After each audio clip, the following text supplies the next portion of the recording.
Israël a déjà changé les choses. Ça ne marche bien, ça ne marche pas bien. Je vais parler avec quelqu'un. Si moi je m'approche de la je vais tuer tous. Si moi j'arrive à je vais les prier. Au lieu de ça, je vais les envoyer un homme comme eux. Mais la seule différence, il ne sera pas un homme ordinaire, mais il sera le porte-parole. Il sera la bouche autorisée de Dieu. Il sera le mandataire de Dieu. Quand elle a changé sa façon de prier, directement Dieu a accéléré les résultats de sa vie. Ce soir, quand on t'avait pas de décision, si tu vas prier, il y a pour changer la façon de changer la façon de prier. Ce soir, Mungu wa kanisa, Mungu wa alliance yangu, accélérer promesse par ma chair. Accélérer sa promesse dans ta vie. Accélérer accomplissement et promesse par ma chair. Accélérer accomplissement la promesse dans ta vie. Quand Dieu trouve son intérêt dans ta demande, lui aussi peut faire maintenant de son mieux possible pour résoudre ton problème. C'est pourquoi si tu demandes à Dieu tu peux demander à Dieu l'argent dans la saison de crise. Où tout le monde dit que c'est Kangoufou. partout on dit c'est toujours Où tout le monde dit que c'est compliqué. Mais compliqué. Et toi tu demandes à Dieu dans le compliqué. Quand tu lui dis que Dieu, si tu me donnais l'argent, dans cet argent-là, avant que je l'utilise,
Naranida la sode. Oh shama. Iparagoza andala baye.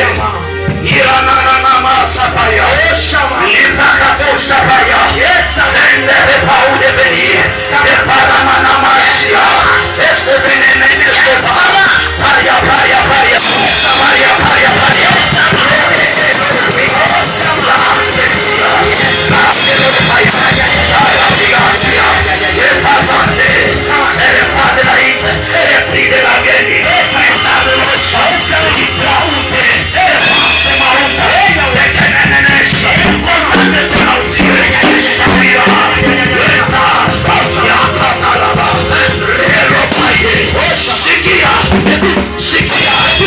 Selon l'évangile de Luc, la Bible dit ceci. Il y avait 10 lépreux qui se sont rencontrés avec Jésus.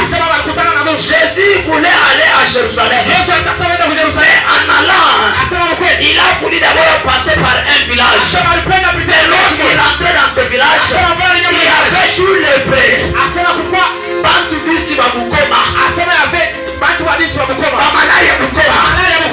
Écoutez, mais pas les bandes. Ces gens-là, ils ont crié. Ils ont dit ceci. Seigneur, maître, aie pitié de nous.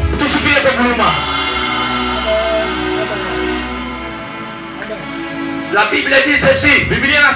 Jésus de loin, il les a dit ceci. Allez voir les sacrificateurs dans les temples. Mais en allant, ils ont été guéris. En allant, ils ont été guéris. Mais au lieu d'aller directement, témoigner la gloire de Dieu, ce que Dieu a fait dans leur vie, la Bible dit ceci. Ils se sont éparpillés. Parce qu'ils ont été guéris. Aujourd'hui, combien de chrétiens ils refusent de témoigner le bienfait de Dieu dans l'église? Pourquoi? Si je disais que j'ai ouvert une pharmacie, j'ai ouvert une boucherie, le pasteur va me demander la dîme. Si je disais que j'ai payé la montagne, le pasteur va me poursuivre. Si je disais que j'ai payé une parcelle, le pasteur va me demander la dîme, va me demander l'offrande. Si je disais que Dieu a fait ça, si je disais que Dieu a fait ça dans ma vie, le pasteur va se glorifier. Laissez-moi te dire une chose. Ton témoignage là n'est pas réservé à moi. Mais ton témoignage là est réservé à Dieu. Et c'est ça son intérêt. Quand tu témoignes Dieu à l'église, écoute bien aimé. Quand tu témoignes Dieu à l'église, tu révèles sa gloire. Tu le présentes. Mais quand tu ne témoignes pas, tu es en train de le cacher. Et tu prends son intérêt, tu le mets à côté. Tu prends sa gloire, tu le mets à côté. C'est pourquoi Dieu ne veut plus agir dans la vie de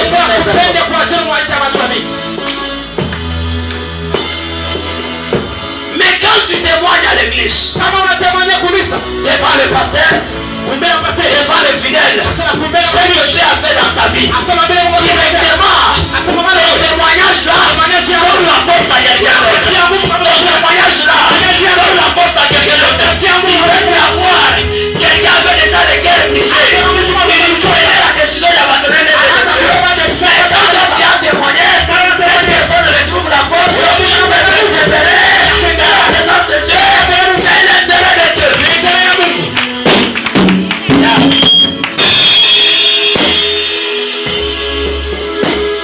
La Bible dit ceci. Vaut mieux et ne pas faire un vœu. Vaut mieux ne pas faire un vœu à Dieu. Aïe. Eli usifanye ataki hapo na Mungu. Usifanye ataka lako na Mungu. Ke kumulaka na audimize.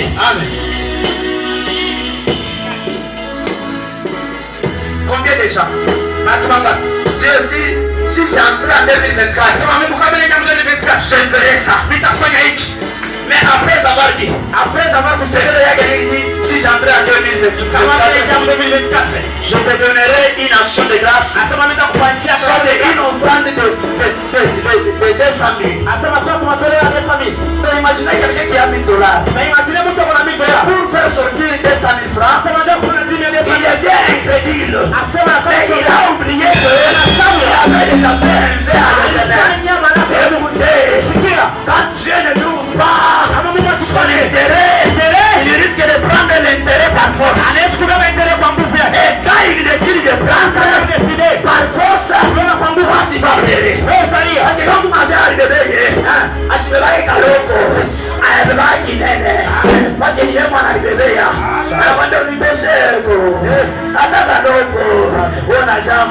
anasema ana nguvu ya kubeba, anakupatia tu ishwa, anamfanya tu neema. Sasa vile unakatana na kukupatia sitakupatia. Amen.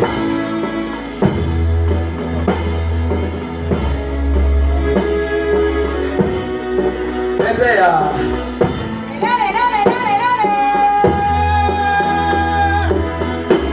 Alléluia.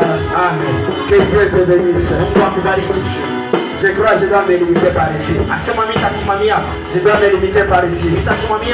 Comme je suis quelqu'un encore qui nous est venu de loin pour continuer les services de dimanche. Je dois les laisser faire. Je ne vais pas les couper. Je les connais bien. Le monde doit dire sana. Quand même, le monde doit dire sana. Alléluia. Alléluia. Amen. Je crois que celui ce soir va nous introduire dans des fortes prières et faire autre service selon ce qui a été passé le dimanche. Et si Dieu le conduisait encore de faire autre chose, selon Dieu, il va le faire. J'invite rapidement l'apôtre David Elonga, du haut de la chacun, il est en train d'avancer pour le recevoir avec des acclamations.